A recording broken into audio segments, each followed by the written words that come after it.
Good morning India. आज की story है दोस्तों, भाभी गई कमरे में सोने। दोस्तों आज भाभी क्यों जल्दी कमरे में गई और क्यों लड़का उनसे बात करने लगा, जाने स्टोरी के अंदर। गर्मियों की रात थी, बिजली बार बार जा रही थी और पूरे घर में पंखे रुक के चल रहे थे। दिन भर की थकान के बाद सब लोग सोने की तैयारी कर चुके थे। भाभी भी पूरे दिन घर के कामों में लगी रही, इसलिए थक कर वह जल्दी अपने कमरे में चली गई। सारे घर में सन्नाटा छा गया था, सिर्फ आंगन में रखी चारपाई पे मैं लेटा हुआ था। नींद तो आ रही थी, लेकिन कभी गर्मी कभी मच्छरों की वजह से करवटें बदलता रहा। तभी अचानक खिड़की से हल्की सी सड़सड़ाहट की आवाज आई। मैं उठ के देखने गया तो भाभी बालकनी में खड़ी। शायद नींद नहीं आ रही थी, उनके चेहरे पे चांदनी पड़ रही थी जो उन्हें और भी शांत और सुंदर बना रही थी। मैंने धीरे से कहा, भाभी आप सोई नहीं? वो मुस्कुरा के बोली, नींद कहाँ, इतनी गर्मी में चैन नहीं पड़ता, सोचा थोड़ा बाहर हवा खा लूं।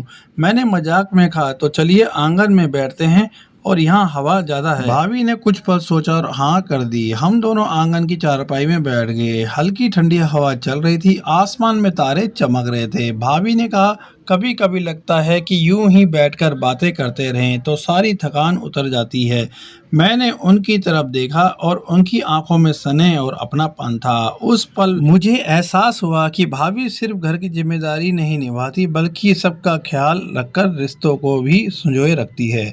धीरे धीरे बातें करते करते भाभी ने जमाई ली और बोली, अब सच में बहुत नींद आ रही है। मैंने कहा, भाभी जी आप आराम कर लीजिए। दोस्तों आज की कहानी अगर आपको अच्छी लग रही हो, चैनल पे नए हैं तो दोस्तों चैनल को जरूर सब्सक्राइब कीजिए। बढ़ते हैं कहानी की ओर। भाभी मुस्कुराई और चारपाई से उठी और बोली, शुभ रात्रि। उनके जाने के बाद आंगन खाली हो गया, लेकिन दिल में एक सुकून रहा। कभी कभी साधारण सी रातें भी दिल को छू जाती हैं। दोस्तों ये बिल्कुल हकीकत है।